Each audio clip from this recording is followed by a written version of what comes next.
안녕하세요. 인간행동과 사회환경의 이정아입니다. 네, 이제 6주차 인본주의 이론에 대한 수업을 시작하도록 하겠습니다. 네, 여러분 막 강의 들으시느라고 정신 없으시죠? 네, 좀 더 재밌는 내용을 전달할 수 있도록 노력을 하겠습니다. 우리는 지난 시간에 5주차 인지 이론에 대해서 같이 공부를 했었죠. 인지 이론은 우리의 생각이라든가 사고를 바꾸게 해서 감정을 변화시키고 또 행동을 변화시키는 그런 이론이에요. 그러다 보니까 클라이언트가 어떤 그런 안 좋은 생각들, 비합리적인 신념들을 가지고 있을 때에 이것을 논리적인 반박을 통하여서 합리적인 생각으로 바꿔주는 것이 굉장히 중요하다는 말씀을 드렸었습니다. 기억나시나요? 이 시간에는 인본주의 이론인데요. 인본주의는 한마디로 요약한다면 인간에 대한 예찬이라고 할 수 있습니다. 인간이 환경에 의해 지배받는 그런 어떤 존재가 아니라는 거죠. 우리 왜 은연중에, 아우, 내 팔자가 그렇지 뭐, 내가 그렇지 뭐, 아우, 지금 상황이 그렇지 뭐, 우리 이런 얘기들 많이 쓰시잖아요. 인본주의에서는 인간이 그냥 운명을 따라가는 존재다. 혹은 환경에, 그냥 거기에 굴욕당하는 존재다. 그런 게 아니라, 인간에 대해서, 꿈꾸고, 느끼고, 자신을 창조하고, 뭐, 이런 것들을, 인간을 성장하고, 또 자아실현을 하려고 하는 욕구가 굉장히 많은 존재다라고 이야기를 하는 것입니다. 인본주의 이론은 실존주의 이론의 기원을 두고 있는데요. 실존주의 이론이라는 것은 인간이 어떤 소외되고 불안하고, 막 이런 어떤 인간의 한계, 제한성, 좀 비극적, 안 좋은 측면을 강조한다면 인본주의 이론은 그에 반대되는 거예요. 물론 인간이 나약하고 불안하고 또 소외당하고 뭔가 실수가 투성인 면도 있지만 그런 반면에 인간은 무언가를 창조하고 또 누군가를 사랑하고 어떠한 일에 의미를 두고 가치를 가지고 더 나아가서 자아실현을 꿈꾸는 존재이다. 그래서 인간에게는 부정적 측면도 많이 있지만 긍정적인 측면이 있다. 이렇게 인간에 대한 예찬을 하는 거죠. 적절한 예가 될지는 모르겠는데 우리 성선설과 성악설이 있잖아요. 이제 거기에서 본다면 약간 성선설과 가깝다고 이야기할 수 있죠. 뭐 인간은 악한 존재고 어떠한 잘못들을 가지고 있고 이런 것보다는 인간 스스로가 자신의 미래를 개척할 수 있고 외부 환경에 지배당하는 존재가 아니다. 자기가 하고자 하는 일을 꿈꾸면서 그 안에서 나아갈 수 있는 존재다라는 거예요. 그래서 인본주의에서는 대표적으로 두 명의 학자에 대해서 이야기를 합니다. 바로 메슬로우와 로저스인데요. 이 두 학자는 굉장히 유명한 학자예요. 그래서 메슬로우는 위계 이론이라고 하는데 이 요구 위계 이론은 사회복지뿐만이 아니라 보육, 교육학, 심리학, 사회학, 뭐 교양 과목에도 나오고요. 아마 이제 여러분들이 이거 많이 들어보셨을 거예요. 메슬로우는 뭐 이 이론은 굉장히 유명한 이론이어서 많은 곳에서 쓰이는 이론입니다. 그래서 교양 과목 뭐 이런 데도 많이 쓰이고요.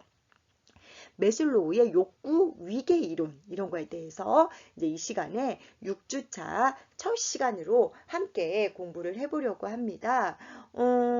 쉽다면 쉬울 수 있지만 그 안에서 메슬로우가 하고자 하는 이야기가 무엇인지를 한번 우리가 귀 기울일 필요가 있죠. 그럼 지금부터 시작해 보겠습니다. 먼저 메슬로우의 생애를 볼 거예요. 메슬로우는 1908년에 뉴욕에서 태어났죠. 어린 소년으로서 메슬로우는 이웃에 유태인이 전혀 없는 그런 사람이었대요. 메슬로우의 아버지가 유택의 러시아인으로 미국에 살았고 칠형제를 뒀는데 메슬로우가 장남이었대요. 근데 이제 대부분 유태인들은 어떤 많은 뭐 신앙적 핍박도 있고 뭐 전쟁을 겪고 뭐 학살 이런 거를 겪으면서 대부분 이제 뿔뿔이 흩어지고 그러다 보니까 이제 경제적으로 어려움을 이겨내고 생존을 하게 된 거죠. 메슬로우도 이제 그런 상황이었어요. 그러다 보니까 그 동네에는 유태인들이 전혀 없는 상황이었죠. 근데 어떻게 보면은 지금도 방금 말씀을 드렸죠. 우리 앞서 공부했던 그 인지 이론에서 앨리스와 백도 자신의 문제를 치유하다가 그런 어떤 이론들을 발견하잖아요. 메슬로우도 마찬가지인 거예요. 가난과 또 주변에 유태인이 아무도 없는 그런 곳에서 약간 외로움을 겪고 뭐 이러면서 아마 제 생각에는 어떤 자신에 대한 무한 믿음, 무한 긍정 이런 거를 아마 했던 것 같아요. 굉장히 어떻게 보면 바람직한 생각이죠. 그래서 메슬로우 같은 경우는 이제 사람이 놀 친구가 없는 거예요. 그래서 책을 되게 많이 봤대요. 요즘에는 놀 친구가 없으면 우리 뭐 스마트폰 게임을 한다던가 인터넷 서핑을 한다던가 이런 걸 많이 하잖아요. 근데 굉장히 착하고 바람직했던 학생인 것 같아요. 그래서 아버지가 이제 법학을 공부를 하라고 이제 권유를 하셨다고 합니다. 근데 별로 흥미를 못 느꼈대요. 그래서 심리학 공부를 하려고 네, 이제 갔는데 위스콘신 대학에서 이제 심리학으로 석사와 박사를 공부를 했는데 메슬로우가 행동주의 어떤 그런 심리학 거기에 이제 매력을 많이 느꼈다고 해요. 그래서 메슬로우는 애착 연구 뭐 이런 거에 대해서 어떤 사람과의 관계, 뭐 애착이라는 것은 관계성의 문제인 거잖아요. 누군가 나에게 관심을 갖고 나를 사랑해주고 이런 관계성의 문제인데 이런 거에 대해서 매력을 느끼고 더 이제 공부를 하게 됐다는 얘기인 거죠. 이제 그래서 교수로 지니게 됐고 심리학회 회장까지 되면서 1970년에 심장마비로 사망을 했다고 하는데 그 전까지 미국 심리학계의 인본주의 운동에 가장 주목받는 인물이라고 할 수 있습니다. 뭐 요즘에 얘기하면 인권 운동가 같은 거라고도 할 수가 있죠. 사람에 대한 어떤 무한 가능성, 무한 긍정 이런 것들을 이제 이야기하는 거죠. 어, 예전에 제가 대학원 다닐 때에 아동학대 예방센터에서 근무를 하시는 교수님한테 수업을 들은 적이 있었는데 그분들은 이제 뭐 우리 막 어린아이들이 반항하거나 기관에서 특히 보육 쪽에 계신 분들은 아이가 반항하거나 혹은 자신의 아이가 사춘기여서 방황하고 힘들어할 때 그런 문제를 상담하면 그런 아동학대 예방에 계시는 분들은 그런 말씀을 하세요. 얼마나 이쁘고 귀엽냐고. 그게 바로 살아있다는 증거다. 그 반항하고 대들고 문제를 일으키는 그 모습까지도 예쁘게 봐라. 이렇게 되게 인간에 대해서 무한 긍정이시거든요. 아마 메슬로우도 그런 게 아닌가 싶어요. 그렇기 때문에 이 메슬로우는 인간에 대해서 계속 뭐 자신을 창조하는 존재다. 자아 실현을 위해 노력하는 존재다. 사람과의 관계 속에서 어떤 그런 애정을 느끼고 애착을 갖는 존재다라는 거죠. 이제 그걸 어떻게 알 수 있냐면 바로 메슬로우가 이야기한 욕구 위계 이론을 보면 알 수 있습니다. 우리 이 표 많이 보셨죠? 자, 이게 단계별로 올라갈수록 고차원적인 욕구예요. 그래서 이렇게 보시면은 맨 마지막에 맨 꼭대기에 자아 실현의 욕구는 굉장히 조금이죠. 사람마다 여기까지 올라가는 사람이 그 수가 확연하게 적다는 거예요. 피라미드의 구조잖아요. 그래서 이 내용이 이제 어떤 내용인지 한번 하나씩 보도록 하겠습니다. 욕구 단계는 강도 혹은 순서에 따라서 생리적 욕구, 안전의 욕구, 소속감과 애정의 욕구, 자아 존중의 욕구, 자아 실현의 욕구로 나타날 수가 있습니다. 근데 이제 여기서 우리 교재에는 기초 욕구들이 만족될 때에 다른 욕구가 나타난다라고 이야기를 합니다. 즉, 앞 단계가 만족이 되어야지 뒷 단계가 이루어진다는 거죠. 그래서 처음에는 이제 뭐 그 5단계로 주장했지만 이제 후기로 갈수록 7단계까지도 인지에 대한 욕구와 심리적 욕구로 이런 것도 뭐 있다고 얘기를 하는데 아무튼 그렇습니다. 그런데 제 개인적인 생각은 반드시 아래 욕구가 만족이 돼야지만 위의 욕구가 만족이 되는 건 아닌 것 같아요. 아래 욕구가 만족이 안 됐어도 위의 욕구가 만족이 되는 경우도 있다는 거죠. 자, 왜 그런지를 이제 하나씩 보도록 하겠습니다. 맨 처음에는 생리적 욕구예요. 우리 생리적인 어떤 기본 현상들, 배설에 대한 거, 먹는 거에 대한 거, 졸리면 자야 되는 거, 어떤 이런 거죠. 인간의 가장 기본적인 욕구예요. 근데 이건 인간만 있는 게 아니에요. 동물들도 인간과 똑같이 어떤 본성을 가지고 있는 거죠. 일단은 추위나 더위로부터 피하기 위해서 우리는 옷을 입어요. 옷을 입는 것이 어떤 아름다움의 기능, 미적 기능도 있고 자신의 신분이라든가 이런 것을 나타내는 기능도 있죠. 경찰복 같은 거 혹은 뭐 군복 같은 거 이런 것들은. 근데 그것도 있지만 우리의 몸을 보호하기 위한 거잖아요. 또 우리 뭐 배고프면 우리 먹어야 돼요. 그쵸? 배고픈데 안 먹으면 막 짜증나죠. 제가 아는 분은 배고픈데 먹어야 되긴 먹어야 되는데 먹다가 왜 음식이 부족하면 화내시는 분이 계세요. 굉장히 생리적 욕구에 충실한 분인 거죠. 우리는 배고프면 먹어야 돼요. 졸리면 자야 돼요. 저는 배고픈 거는 되게 잘 참는데 잠을 못 자면 굉장히 힘들어요.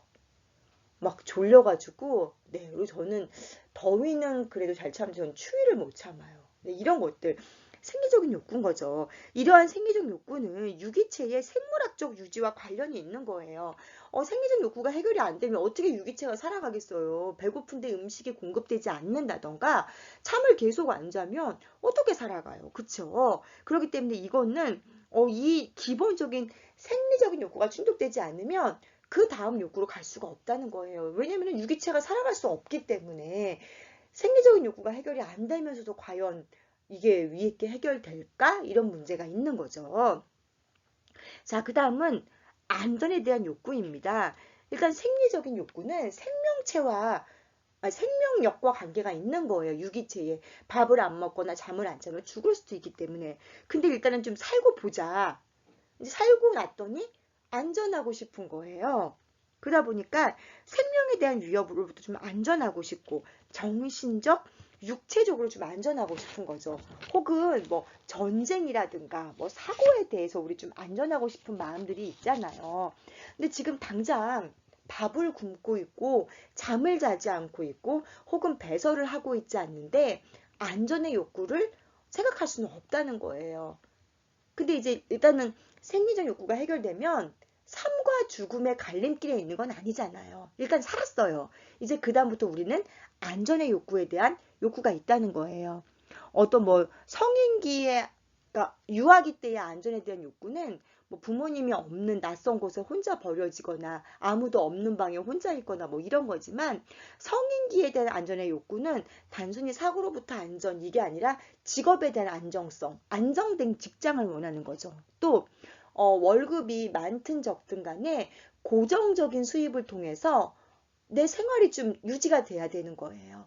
이렇게 막 배부르게 막 굉장히 좋은 거를 호화스럽게 생활하지는 못해도 일정한 금액을 가지고 매월 일정 수입을 가지고 생활을 영위할 수 있는 안전이 필요하다는 거죠. 혹은 또 내가 질병에 걸렸을 때 대비해서 보험에 들어두는 거죠. 뭐 건강보험은 물론이고 민영보험 같은 거에 가입을 해서 내가 질병에 걸렸을 때에 치료받을 수 있는 거, 저축이나 보험 같은 거, 또 뭐 사회 질서에 대한 거, 흉악범들이 어떤 흉악 범죄를 저질렀는데 사회에서 이거에 대한 대책이 별로 없어요. 그러면 시민들은 안전에 대해서 네, 불안해하겠죠. 이런 것들이 좀 해결될 수 있게 혹은 공공시설물이 낡아가지고 노후돼서 이제는 막 떨어질 위기에 있어요. 근데 그것들을 그냥 방치한다면 또 불안해지겠죠. 어떤 이런 거에 대한 안전을 이야기하는 겁니다. 위협이 있으면 더 절박해진다는 거예요. 근데 자, 이런 경우도 보세요. 생리적인 욕구가 해결이 안 됐는데, 전쟁 같은 상황, 전시의 상황에서는 배고픔도 큰 문제지만 나의 안전에 대한 것도 굉장히 큰 문제인 거죠. 그렇기 때문에 어찌 보면은 아래 욕구가 해결돼야지만 반드시 위의 욕구를 추구하는 것은 아닐 수도 있다는 것입니다. 꼭 아니다가 아니라 아닐 수도 있다는 거예요. 세 번째는 소속과 애정의 욕구예요. 자, 이것은 이제 기본적으로 생리적 욕구와 안전에 대한 욕구, 이게 충족되었을 때 나타나는 거예요. 우리가 뭐 이런 거죠. 먹고 살기 너무 힘들고 내가 벌어야 지금 생계를 유지하는 그런 어떤 사실상 가장이라면 결혼도 못하고 연애도 못하고 왜 이러신 분들 계시잖아요.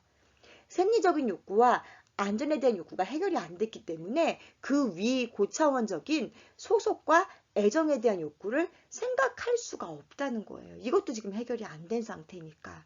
그래서 이런 경우에는 기본적으로 먹고 사는 것과 생명에 대한 어떤 그런 위협이 없을 때에 생리적 욕구와 안전의 욕구가 소속이 해결이 돼야지만 소속과 애정의 욕구가 생길 수 있다는 거죠. 이 소속과 애정의 욕구는 반드시 무슨 뭐 남녀 간의 사랑 그것만을 이야기하는 게 아니에요. 어떤 직장 동료로 우정을 나누고 싶기도 하고 내가 어느 조직에 소속되어 있는 거. 백성예술대학교 사회복지학부에 나는 소속이 되어 있다. 이런 것들이죠. 구성원으로 살아가고 싶은 그런 마음이요. 또한 이거는 내가 사랑을 받는 것만 이야기하는 것이 아닙니다. 나도 하나의 인격체로서 누군가에게 사랑을 주는 거, 이런 것도 있는 거죠. 그래서 우리 왜 왕따, 은따 이런 얘기 하잖아요. 그렇게 되면은 이 소속과 애정의 욕구가 충족이 되지 않는 거예요. 사랑받지 못할 때에 우리 어떤 시인은 사랑받는 것보다 사랑하는 게 더 행복하다라고 이야기를 하는데 우리 한번 솔직히 한번 얘기해 보세요. 사랑 물론 하는 것도 행복하지만 또 누군가에게 사랑받는 게 굉장히 행복하잖아요. 이것들이 충족이 안 되게 되면은 공허함이라든가 무가치함, 뭐 적대감 이런 게 생긴다는 거죠. 사람은 사랑받고 싶어 하고 사랑하고 싶어 하고 어느 조직인가 소속되어서 그 구성원으로서 사랑하고 싶어 하는 욕구가 굉장히 강하다는 겁니다. 자, 여기까지는 보통 많은 사람들이 그냥 일반적으로 느끼는 욕구예요. 보통 이제 뭐 생리적인 욕구 같은 경우는 동물도 느끼고 사실 뭐 안전의 욕구도 엄밀히 말하면 동물도 느끼는 거잖아요. 동물적인 본능인데 소속과 애정에 대한 욕구는 이제 조금 더 고차원적인 하지만 동물들도 무리를 지어 생활을 하잖아요. 유기체로서. 자, 그런데 이제는 어떻게 보면은 인간만이 느낄 수 있는 것일 수 있죠. 자아 존중의 욕구입니다. 타인으로부터 높은 평가와 존경을 받고자 하는 욕구예요. 일단은 뭐 타인에게 인정을 받으려면 인정을 해줄 수 있는 타인이 먼저 있어야겠죠. 그러려면 소속과 애정의 욕구가 충족되는 그 조직 구성원으로 속해 있어야 된다는 거죠. 그래야지 누가 거기서 업무적으로 인정을 해주던가 성격적으로 인정을 누가 해주던가 그런 게 발생할 수 있잖아요. 소속감과 사랑의 욕구가 충족이 되게 되면은 다른 사람으로부터 존경과 인정을 받고 싶어 하죠. 능력이라든가 어떤 그런 신뢰감, 뭐 이런 것들, 이걸 통해서 인정을 받고 싶어 하는데, 혹은 뭐 그게 아니어도, 정말 성격이 좋아, 뭐 이런 말이라던가, 아니면은, 정말 업무적 능력은 너무너무 뛰어나, 뭐 이런 거라든가, 무언가 하여튼, 인정을 받고 싶은 거예요. 자, 근데 이게 욕구가 충족이 안 되면, 나는 되게 별 볼 일 없는 사람인가 봐. 열등감을 느끼고 자기 비하를 하게 되는 거죠. 여러분도 그런 경험 있으시죠? 내가 원하는 무언가를 하려고 했는데, 그게 제대로 달성되지 않았을 때에, 나는 되게 쓸모없는 존재인가 봐. 아니면 친구하고 비교했는데, 그 친구는 시험에도 딱딱 합격을 했는데, 나는 합격도 못했다. 그리고 우리 왜 자괴감을 느끼고 하잖아요. 바로 이 자아 존중에 대한 욕구가 충족되지 않았기 때문인 거죠. 사람은 특히 남자는 왜 명예욕이 있다라고 하잖아요. 뭐 일적으로 성공하고 또 어떤 남자들은 예쁜 여자를 소유하는 거. 네, 소유라는 표현이 좀 그렇긴 하지만 저렇게 실력 있고 예쁜 여자가 뭐 와이프다 혹은 여자친구다 이런 이제 평판을 받게 되면 저 남자의 수준이 저만큼이 되니까 저렇게 예쁜 여자가 결혼을 했겠지. 혹은 저렇게 능력 있는 여자가 결혼을 했겠지라는 마음이 있어서 그런 어떤 명예욕이 있다는 거죠. 자, 이제 마지막으로 자아실현의 욕구입니다. 이 위에 욕구들이 충족이 되면은 이제 마지막으로 자아실현의 욕구가 나타나는데요. 이 욕구 단계 가장 최정상에 있고 우리 화면에서 보시듯이 피라미드 구조의 꼭지점이에요. 그 얘기는 많은 사람들 가운데 극히 일부만 바로 이 자아 실현의 욕구를 실현할 수 있다는 거예요. 인정도 받고 그러면 인정받아서 난 너무 좋아. 거기서 끝나는 게 아니라 보다 더 나은 것을 발휘하고자 하는 동기를 가지고 있다는 거죠. 제가 아까 인본주의 설명을 드렸을 때에 인간은 창조적이고 자신의 운명을 개척하고 뭔가 긍정적이고 이런 얘기들을 했잖아요. 지금 만약에 자아 존중의 욕구까지만 그냥 끝난다면은 어떻게 보면은 동물들 가운데도 보면 리더가 있잖아요. 크게 다르지 않을 거예요. 그런데 인간은 자아 실현에 대한 욕구가 있다는 거예요. 자신의 능력을 발휘하고자. 그래서 매슬로우는 개인의 능력을 발휘하고자 하는 동기를 이렇게 강조하는 자아 발달 성격 이론을 또 만들었대요. 근데 아무튼 이거는 자신이 원하는 종류의 사람이 되고 자기가 성취하고자 하는 것을 성취하려는 어떤 그런 욕구라는 거죠. 여러분들이 많은 대학의 많은 학과 가운데에 사회복지학부를 선택하신 경우는 사회복지사가 되려고 오신 거잖아요. 사회복지사라는 자아실현의 욕구를 실현하기 위했다는 거죠. 또한 이 인간행동과 사회환경 공부를 하시는 이유는 네, 물론 전공 필수니까 안 하시겠지만 잘 배워서 전문성 있는 사회복지사가 되어 보겠다라는 게 있는 거죠. 자, 그래서 매슬로우는 자아 실현의 욕구를 충족한 사람들도 나름대로 약점을 가지고 있대요. 극히 일부만 이 자아 실현의 욕구의 단계에 올라가는데 이거를 실현했다고 해서 그 사람이 신과 동일시 혹은 비스무리하게 되는 완벽한 존재가 아니라 이 사람들도 부족함이 있다는 거죠.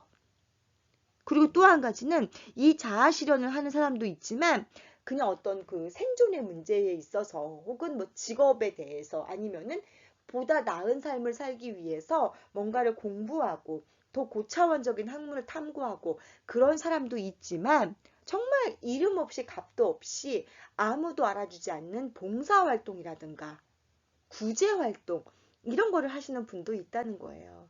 제가 학교 다닐 때에 저희 교수님이 이기적 이타주의라는 말씀을 하셨거든요. 이타주의는 남을 위해 사는 거잖아요. 근데 남을 위해 사는 것도 엄밀히 말하면 이기적인 거다. 그렇게 살아야 내가 마음이 편하니까. 그 사람을 위해 그렇게 사는 게 아니라 그렇게 살아야 내가 마음이 편하기 때문에 결국은 나를 위해서 이렇게 산다는 거예요. 어떻게 보면 이 자아실현도 봉사를 하는 거, 구제 사업을 하는 거, 막 그런 어떤 이번에도 코로나 사건 때문에 대구에서 많은 의료진이 내려가서 자원봉사를 하고 했잖아요. 물론 그것도 그 코로나에 걸린 사람들을 긍휼히 여기는 마음도 있었지만 내가 그걸 안 하면 내가 못 견디겠는 거야. 그러니까 결국은 자기 어떻게 보면 욕구의 충족이라는 거예요. 남을 도와주는 것 같지만 결국은 내 욕구를 채우기 위함이다라고 말씀을 하시는 교수님도 계셨어요. 근데 아무튼 그렇습니다. 자, 그래서 이 자아실현의 욕구를 성취하는 사람은 극히 일부다. 하지만 이 욕구를 실현했다고 해서 그 사람이 결코 완벽하지는 않다 그랬죠. 또 아래 단계가 충족이 돼야지만 반드시 윗 단계를 충족하는 게 아니다. 그래서 우리 교재의 176페이지에는 뭐가 예로 나왔냐면은 단식 투쟁을 해가면서 자기 이상을 어떤 주장하는 사람. 우리 가끔 왜 국가적으로 왜 세월호 때도 단식을 하시면서 뭐 농성하시는 분도 계셨고, 네. 또 무슨 뭐 노동자, 근로자들이 뭐 그냥 비합리적인 해고를 당했을 때에 단식 투쟁 혹은 임금에 대한 이런 거를 하잖아요. 단식 투쟁을 한다는 것은 배가 고파서 음식을 먹고 싶은 그 생리적인 욕구를 지금 뿌리치고 하는 거잖아요. 이러면서 일단은 내가 어느 비합리적인 방법으로 해고된 노동자의 집단의 구성원으로서 즉 이거는 소속과 애정의 욕구예요. 또 와 대단해 어떻게 이렇게 단식을 하지? 라는 자아 존중의 욕구예요. 존경받고 싶어 하는 거. 그리고 내가 원하는 것을 관철시키기 위한 자아 실현의 욕구예요. 하지만 우리 뭐 막 골재 탑 어디 막 종탑에 올라가서 노조를 이렇게 시위를 하잖아요. 단식으로. 이거는 안전의 욕구라던가 생리적 욕구 이런 것들은 배제당하는 거죠.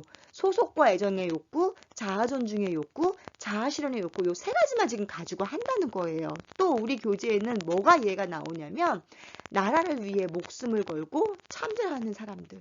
네. 나는 그냥 죽어도 국가를 위해 싸우겠다 이런 사람들. 안전이라든가 생리적인 욕구는 무시하고 위를 선택을 하는 거죠. 그러니까 이게 절대적이지는 않지만 대부분은 요 사이클대로 흘러간다라고 이해하시면 될 것 같습니다. 이 표는 아까도 말씀드렸듯이 보육학, 교육학, 사회학, 심리학, 사회복지학 또 교양에서도 무지무지 많이 나오는 이론입니다. 매슬로우의 욕구 위계 이론이었습니다. 자, 이제 그러면은 이 욕구들을 이제 하나하나 설명을 했던 내용이죠. 생리적인 욕구는 인간의 가장 기본적인 욕구. 인간이나 동물을 막론하고 생명체의 본성에 근원을 둔 욕구이다. 안전의 욕구는 정신적, 육체적 안전을 얻고 싶어하는 그런 욕구이다. 소속과 애정의 욕구는 사회적 욕구로서 동료 집단에 소속되고 싶어하거나 그들 동료들과 우위와 애정을 나누고 싶어하는 욕구이다. 자아 존중의 욕구는 타인으로부터 높은 평가와 존경을 받고자 하는 욕구고 마지막에 자아 실현의 욕구는 자기 발전과 성취감을 느끼며 창조적인 생활을 하면서 자아 실현을 하고 싶은 욕구라는 거죠. 여러분은 지금 어느 단계에 계신가요? 일단 기본적으로 사회복지학부에 오셔서 공부를 하시려고 하시는 거기부터 이미 자아 실현의 욕구인 거죠. 또 대학에 합격했대. 바로 이게 자아 존중의 욕구가 되는 거죠. 또 사회복지학부에 속해 있는 것만으로도 소속과 애정의 욕구, 생리적 욕구와 안전의 욕구는 어떻게 해결되고 계시나요? 이렇게 볼 수가 있겠습니다. 자, 그런데 이제 인간을 자아 실현을 위해 노력하는 존재로 매슬로우는 규정을 했습니다. 인간은 끊임없이 우리가 지금 했던 게 문제지 마음은 되게 이것도 하고 싶고 저것도 하고 싶고 그럴 때 되게 많잖아요. 나도 정말 영어 공부도 열심히 하고 싶고 외국어도 열심히 하고 컴퓨터 관련 막 자격증도 따고 싶고 이런 많은 욕구들이 있잖아요. 그런데 우리가 이제 그런 것들에 대해서 욕구는 가지고 있지만 욕구만 가지고 이게 안 되는 경우도 되게 많이 있잖아요. 그런데 일단 기본적으로 인간은 이런 욕구들을 다 가지고 있다는 거예요. 그리고 이것들을 추구하고 있다는 거예요. 제가 운동을 다녀요. 그래서 건강 먹을 게 있고 운동 끝나고 이렇게 뭘 사러 가면은 항상 마트에 사장님이 이런 말씀을 하세요. 나도 운동해야 되는데 운동을 하고자 하는 욕구는 있다는 거예요. 인간의 기본 자체가 자아 실현을 위해 노력하는 존재라는 거예요. 그래서 이러한 자아 실현자들에게서 발견되는 공통된 특성이 있대요. 첫 번째는 현실의 효율적 지각이죠. 자기 주변의 시스템이 사람들을 명확하고 객관적으로 지각한다는 거예요. 이게 말이 되게 쉬운데 굉장히 중요한 거거든요. 자기 자신이 모르시는 분이 있어요. 예를 들면은 정말 제 친구가 있었던 일이에요. 제가 외모로 비하하는 게 아니라 제 친구가 굉장히 뚱뚱해요. 근데 엄마가 너 살 좀 빼라 그랬는데 내가 뚱뚱한가 봐. 이렇게 얘기해요. 그냥 약간 보통보다 좀 작다가 아니라 뚱뚱하거든요. 근데 당연히 자기가 뚱뚱한지를 모른다는 거예요. 내가 지금 내가 서 있는 가치가 어떤지를 분명히 알아야 되는 거죠. 우리가 인물한 게 있잖아요. 내가 되게 실력 있고 잘난 줄 알았는데 그게 아니대로 되면 되게 많이 있잖아요. 이런 것도 우리가 알아야 된다는 거예요. 무슨 말씀인지 아시겠죠? 또한 주변 상황도 객관적으로 판단해야지 한쪽으로 치지 않는다는 것입니다. 객관적으로 보지면 한쪽을 치워주고 회복하는 거예요. 잘 될 거야. 잘할 수 있을 거야. 이런 식으로. 두 번째는 자신이라든가 타인이라든가 자연에 수긍하는 거예요. 우리가 사람도 보면 장점이 있으면 단점이 있죠. 장점이 있으면 장점이 있습니다. 근데 우리는 자신에게 있는 단점을 보지 않으려고 그러죠. 타인에게 있는 장점을 보지 않으려고 그러죠. 장점과 강점과 약점을 다 골고루 있는 그대로 수용한다는 거예요. 사회복지 유행하는 얘기인데요. 읽는 글을 쓰고 아니고 그래야지 객관적인 판단을 할 수 있는 거예요.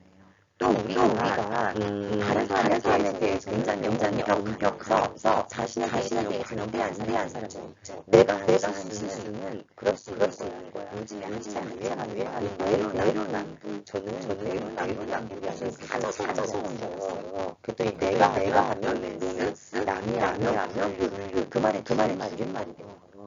내가 하면 뭐가 기와되고 호상이 되는데 남이 하면 불륜이 그렇지 받을 거예요. 이렇게 자신의 타인에게나 똑같은 일을 돼야 되는데 자신에게는 관해서 타인에게는 엄격한다던가 이런 사람이 많다는 거죠. 세 번째는 자발성, 단순성, 자연성이다. 자신의 고민이 없고 내적 생활 적응의 중심이 없고 솔직하고 자연스럽고 즉 멍찌를 자연스럽게 못난 척하거나 잘난 척하거나 잘하는 척하거나 그렇게 하지 말라는 거죠. 네. 그냥 있는 그대로의 모습을. 그래서 그 안에 어떠한 양식이 나타나는 거예요. 그런데 이 사람이 하고자 하는 건 정확해요. 저 사람은 대체 성격이 잘 없어. 이게 아니에요. 그냥 담백한 거죠. 그래서 우리 교재에 보시면은 그는 생각과 와상이 있어 주관이 뚜렷하며 그의 행동은 인지에 사로잡지 않다. 지금까지 얘기한 순간들 이거랑 뭔가 구분하고 가는 거예요. 내가 하고자 하는 거, 내가 하고 싶은 거에 대해서 명확하게 이야기할 수 있다는 거죠. 네 번째, 자신 외에 초점을 둡니다. 자아실현하는 자기 주기적인 자리며 자신의 행위나 방향은 성장 가치로 중요시하는 거죠. 이게 무슨 얘기냐면, 자기 거는 잘 살면서 남의 거에 열심히 오지랖 이 의미는 아닌 거. 전체를 그린다는 거죠. 내 자신에만 객관되어서 우물안처럼 나한테만 정정하는 그런 존재가 아니라 보다 이렇게 먼 세계를 보면서 그래 나아갈 수 있다는 거예요. 이렇게 타인에게 관심을 갖고 세상 돌아가는 것에 관심을 갖는 그런 걸 이야기하는 거죠. 그 다음에 초연함이 사적 자유욕구입니다. 자아실현자는 때로는 고독을 느끼며 그러한 고독이 압도되지 않으면서 사적인 자유를 즐깁니다. 무슨 얘기냐면은 고립되는 막 싫어하고 사람들과 늘 어울려야 되고 그렇지 못하고 막 불안해하는 그것이 아니라 자신이 고민할 수 있는 시간을 충분히 갖는다는 거예요. 때로는 사색이 빠지기도 하고 때로는 혼자 고독을 즐기면서 혼자 있는 시간을 외로워하지 않고 타인이 나를 좋아하지 않는다고 나를 왜 좋아하지 않지 이렇게 고민하지 않고 타인의 지지 및 애정에 매달리지 않는다는 거예요. 우리 어떤 사람은 누가 나를 싫어한다는 걸 알면은 나를 왜 싫어하냐고 막 이렇게 어떡하지? 제가 어떻게 해야 내가 쟤네들이 나를 좋아하게 만들까? 이런 생각을 하시는 분도 계세요. 그런데 그게 아니라 사람이 어떻게 나를 좋아해? 안 좋아할 수도 있지. 그거에 대해서 두려워하지 않는다는 거예요. 모든 사람은 좋아하는 사람이 있는가 하면 싫어하는 사람이 있고 나도 그렇다. 어떻게 모든 사람이 다 나한테 맞춰주냐. 그거에 대해서 자유하다는 거죠. 여러분은 과연 그러신가요? 특히 우리 남녀 관계에서는 상대방의 마음이 식었거나 변했거나 나를 좋아하지 않으면 불안해하죠. 여자분들이 좀 많이 그러시는데 이런 것들에 대해서 좀 자유로운 거죠. 여섯 번째는 인식의 신선함입니다. 주위의 세계를 늘 새롭고 놀랍고 경외심을 갖고 새롭게 받아들이며 순진무구하게 감사한 능력이 있다는 거예요. 예를 들어 대화를 해보고 그런 거 있죠. 누가 이렇게 했다 그러면 원래 다 그런 거 아니야? 이렇게 그냥 뜨뜻미지근한 그런 반응이 아니라 그로 인해서 뭔가 와 정말 신기하다. 너무 예쁘다. 우리 매일 보는 꽃도 누구는 그냥 이제 꽃이 폈네 이건데 어머 예쁘다 이러시는 분 계시잖아요 보면은. 그게 어떤 사람의 차이죠. 사회복지를 하시는 분들이 보통 리액션이 굉장히 좋으세요. 막, 어머, 너무 좋다. 우와, 맛있다. 막 이러면서 굉장히 리액션이 좋은데, 이렇게 뭔가 늘 새롭고, 감사하고, 뭔가 신선하고, 이런 것들이 있다는 거예요. 7번째는 신비 혹은 절정 경험입니다. 자아 실현자는, 어떤 그런 강렬한, 지금 제가 방금 말씀드린 그런 리액션이 있다는 거죠. 그냥 예쁘네. 좋네. 맛있네. 이게 아니라, 와, 맛있다. 예쁘다. 이거 너무 좋다. 막 이렇게 우리는 표현할 수 있는 거. 무화경, 뭐, 놀라움, 이런 것들. 그 강도가 절정에 달하고, 뭔가 이거를 즐길 줄 안다는 거죠. 여러분들은 놀이기구 잘 타시나요? 저는 겁이 많아서 놀이기구를 못 타요. 저는 그거 타면 소리를 고래고래 지르요. 무서워서 막 눈도 못 뜨고. 그런데 이렇게 막 공부도 열심히 하고 놀이기구도 막 잘 타고 막 잘 놀고 이런 친구들 보면 있잖아요. 자아실현자의 공통된 특성들이 뭐냐면 뭐 공부만 열심히 하고 놀 줄 모르고 이게 아니라는 거예요. 뭐든지 주어진 환경을 최선을 다해서 즐기고 놀고 막 끝까지 막 이렇게 하는 그런 거죠. 8번째는 사회적인 관심입니다. 보편적으로 갖추는 동정과 공감을 보여서 사회적으로 관심을 갖는다는 거죠. 가슴 아픈 일이 있으면은 뉴스를 보다가 같이 아파하고 눈물을 흘리고 뭐 드라마에 보면은 주인공에게 감정이입이 돼서 이런 것들 누구나 일반적으로 내가 생판 모르는 사람이지만 남들의 사연이 이렇게 나오게 되면은 그걸 가슴 아파한다는 거죠. 이번에 코로나19 사태로 인하여서 왜 마스크를 기부하는 사건들이 좀 종종 나오고 있잖아요. 인터넷에 보면은 뭐 자기도 없지만 막 대량으로 50개, 100개가 아니라 뭐 10개, 20개를 틈틈이 모아서 또 되게 많은 돈을 기부하는 건 아니지만 저금통을 뭐 헐어서 뭐 얼마 이렇게 모으고 또 몸이 불편하신 장애인이 본인도 어려우면서 이런 것들을 기부를 한다는 거예요. 그분들은 이게 누구에게 갈지도 몰라요. 한데 뉴스를 보면서 너무 안타까워서 도와주고 싶은 거예요. 그러니까 내가 가지고 있는 이 작은 것 가운데 뭐라도 하고 싶은 거죠. 그러다 보니까 네, 이렇게 막 뭔가를 해주고 싶은 마음, 이것 때문에 사회적인 관심을 갖는다는 거예요. 자, 이게 바로 어떻게 보면 메슬로가 얘기하는 어떤 인간의 공통적으로 갖는 감정, 연대감이라고 얘기하죠. 사회적 연대감. 우리가 흉악범을 보면 다 같이 분노하고 또 국가적인 재난 상황이 되면 막 다 같이 가슴 아파하고 이런 어떤 남들과 똑같이 공통적으로 느끼는 감정을 공유하고 있다는 겁니다. 9번째는 소수의 깊은 대인의 관계예요. 우리 보통 사람을 가볍게 두루두루 만나는 사람이 있는가 하면은 소수의 사람과 깊은 대인 관계를 맺는 사람이 있죠. 그래서 보통 저도 이제 대학원 다닐 때 같이 공부했던 박사들 모임이 있거든요. 그래서 만나면 늘 공부 얘기, 책 얘기, 뭐 이런 얘기들을 주로 하거든요. 관심이 공통된 사람들끼리 어떤 그런 모임들, 깊은 연대감을 갖는 거죠. 그래서 그 사람들하고 대화하고 이러면서 뭔가 거기서 공통된 정보도 얻고 또 도전도 받고 또 주제에 대한 것도 이야기하면서 그런 어떤 소수의 사람들과 네, 깊은 관계를 맺는다는 거예요. 자, 그 다음은 민주적 성격 구조입니다. 모든 사람을 받아들이며 인종적이거나 종교적 혹은 사회적 편견을 갖지 않음이라고 이야기하고 있죠. 자, 어떻게 여러분들은 민주적인 성격 구조를 가지고 있나요? 이거 굉장히 어려운 거죠. 우리가 왜 나보다 나은 사람과는 친해지고 싶어 하고 뭔가를 같이 하고 싶어 하는데 그렇지 못한 사람과는 좀 멀어지게 되고 멀리하고 싶고 우리가 그런 마음들이 보면 있잖아요. 그런데 여기서 보면은 자아실현자의 공통된 특성은 계급이라든가 교육 수준, 정치적 신념, 인종, 피부색 이런 거에 관계없이 누구에게나 우호적이라는 거예요. 전 진짜 이런 분은 네, 되게 그런 것 같아요. 저도 사람이다 보니까 때로는 우리 왜 싫은 사람 보면 있잖아요. 나한테 어떤 피해를 준 거는 아닌데 다수의 무리들이 있는 조직 사회 내에서 평균을 좀 깎아먹는 사람, 뭐 조별 과제를 하는데 쟤랑 같은 조가 되게 싫은데 같은 조가 됐어요. 쟤 때문에 우리 조가 피해를 보는 것 같은 왜 이럴 수 있잖아요. 그런데 그 가운데도 정말 인격이 성숙하신 분은 그분을 이렇게 챙겨가지고 같이 가더라고요.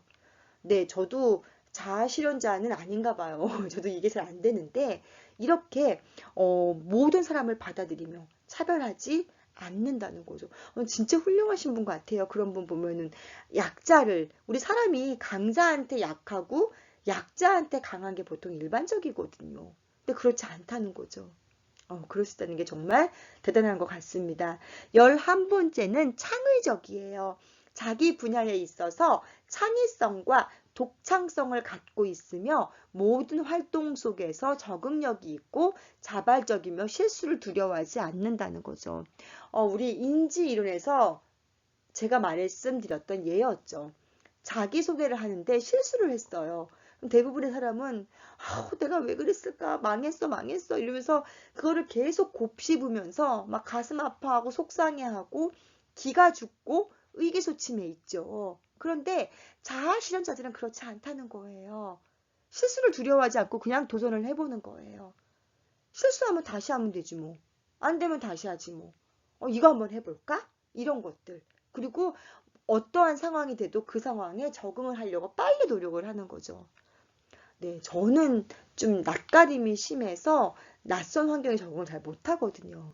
이제 좀 소심한 사람의 특징이에요. 그런데 정말 이렇게 주변에 보면은, 쟤는 어떤 환경에 갖다 놔도 살아남을 애야. 우리 보면 이런 사람 있죠. 네, 있어요. 어느 상황이 돼도 그 안에서 적응해서 인간관계를 만들고 또 자기 편을 만들어요. 이런 사람들 굉장히 창의적이고 또 자기 분야에 남들이 하지 않았던 새로운 것들을 시도하는 거. 이번에 우리 그 코로나 진단 검사가 오래 걸리면서 왜 드라이브 스루점이 나왔죠. 근데 그거를 그래서 어떻게 생각을 했겠어요. 다들 병원에 가서 기다리고 대기하고 진찰받고 그거였는데 차 타고 가면서 이렇게 진단받는 거. 이게 어떤 창의적인 거죠. 자기 분야에서 이걸 어떻게 해야 좀 효과적일까 끊임없이 연구하고 또한 그게 자기의 명성을 높이기 위함도 있지만 코로나19의 어떤 위협에 있는 사람들을 빨리빨리 진단하고 병원에 머무는 시간을 최소화하여서 검사할 수 있게 하는 어떤 그런 의미인 거죠. 타인을 배려하고 또 그들의 안전을 도모하는 그런 방법인 거예요. 이것들을 연구한다는 거죠. 그래서 메슬로우는 인간은 이렇게 항상 연구하고 뭔가를 하려고 하는 의지를 가진 존재라는 거예요. 물론 때로는 실패하기도 하고 나약한 모습도 있지만 대부분은 이렇게 무언가를 해나가려고 하는 거죠. 자, 마지막으로 문화화에 대한 저항입니다. 문화의 엄격한 격식과 요구에 따르기보다는 자신의 개성에 따라 행동을 한다는 거죠. 이게 무슨 얘기냐면은 문화를 따르지 않는다는 게 아니에요. 대한민국은 대한민국의 문화가 있고 내가 속한 조직에는 네, 조직 문화가 있어요. 그거를 지키지 않고 미운 오리 새끼 마냥 나 혼자 살겠다고 그렇게 하는 건 아니라는 거예요. 기본적인 건 따르지만 그게 아닌 것들에 대해서는 한 가지 문화만 고집하거나 이러지 않는다는 거죠. 뭐 예를 들면은 과거에 한국은 여자가 맞벌이를 거의 안 했죠. 여성분들은 그냥 사회생활을 안 하고 가정 내에서 자녀를 양육하고 출산하고 교육하고 이런 일들을 하고 남자만 일을 했어요. 근데 누군가가 그 문화를 깨트리는 일들을 하기 시작을 한 거죠. 이렇게 기본적인 그렇다고 해서 아내의 역할 우리가 기본적인 무슨 아내의 역할이라는 게 가사만이 아내의 역할은 아닌 거죠. 예를 들면 출산 그거는 아내만이 할 수 있는 거예요. 낳는 과정은 그러니까 이렇게 기본적인 아내의 역할을 무시한다던가 자녀의 양육도 남자도 하고 여자도 하는 거죠. 여자만 하는 것은 아니에요. 그러니까 기본적으로 해야 될 그 역할들은 하는데 그거를 잘못된 문화는 무조건 그냥 맹목적으로 따르는 것이 아니라 과감하게 탈피하고 뭔가를 좀 새롭게 저항하면서 만들어갈 수 있다는 거죠. 뭐 일정한 틀에 맞춰 생각하라고 강요하는 사회 이런 것들. 사회 규범에 공공연하게 반대하지 않으며 지켜야 될 규범은 따라요. 하지만 사회적 관례 가운데에 어떤 문제가 있는 거 정말 엄격한 격식, 지나친 형식주의, 관료주의 뭐 이런 거 있잖아요. 이거를 그냥 무조건 따르기보다는 자신의 개성에 맞게 행동을 한다는 거예요. 우리 교재에는 안 나와 있지만 저는 하나를 더 추가하고 싶습니다. 문화에 대한 저항을 할 때는요. 단 예의와 격식을 맞춰서. 네. 사회는 질서가 있거든요. 그냥 무조건 반항하고 이거는 아무도 받아들여지지 않아요. 뭔가 반항을 하고 이렇게 뭔가 새롭게 하되 그렇게 할 수밖에 없는 객관적인 이유들을 대야 된다는 거예요. 이게 왜 잘못됐는지, 왜 이렇게 나아가야 되는지에 대한 타당한 이유를 대지 않으면 이거는 별로 의미 없고 볼멘 소리, 불평으로밖에 안 들린다는 거예요.